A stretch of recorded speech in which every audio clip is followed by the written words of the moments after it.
it's not your fault, but it is your responsibility. You know, that quote is one of my favorite quotes. I think it applies to so many areas of life. I think applying it to the financial side of things works really well.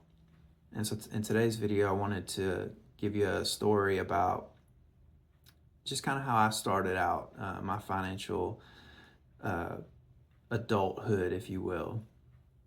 And I think it really it applies well to this. And then I think hopefully you'll get some decent takeaways from how things have worked out. So I bought my first house in April of 2008.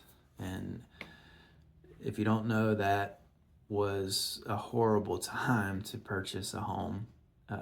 It might have been the worst time in history to buy a home. But I was fed the classic middle class trap spiel, right? I was told, oh, the first path to having some wealth is just buying a home. And so that's what I did. Had really no business buying a home, didn't really have any money, just getting started out in work and adult life. And so, but you know, back then you could get qualified. Again, it was the end of the subprime collapse, and yeah, purchased this home. The housing market proceeded to crash, and the economy went. It's a global financial crisis. You know, unemployment in the U.S. spiked to 10%. I remember driving through subdivisions that were half built, maybe, and there were just homes that were half built and they were left there for years because all the builders went bankrupt. There was no credit available, and it was quite an experience to live through.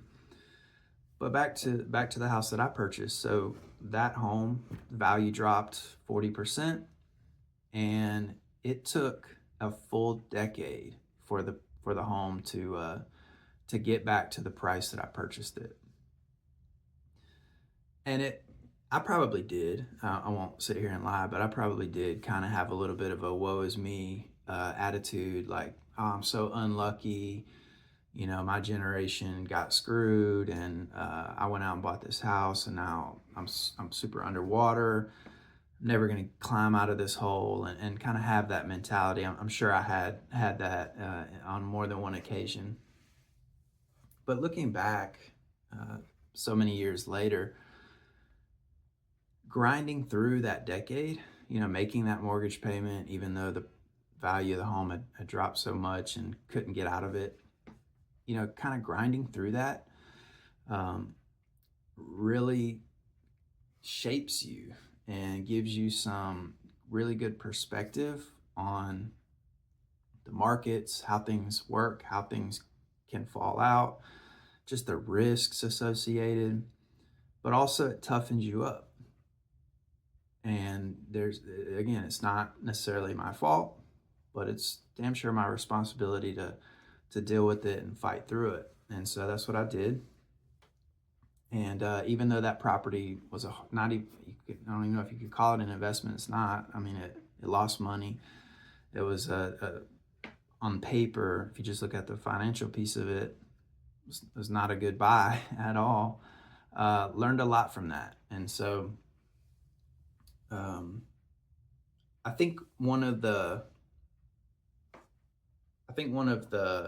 weird dynamics of life is that we want early success. We want success to happen quickly.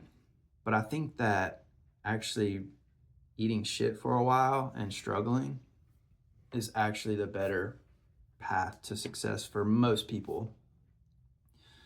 And so going through this time of struggle, it really shapes you, and it really prepares you for anything that comes, and gives you proof that you can endure. And so that's sort of the life tuition that I paid in buying my first house. And yeah, I'm grateful for that.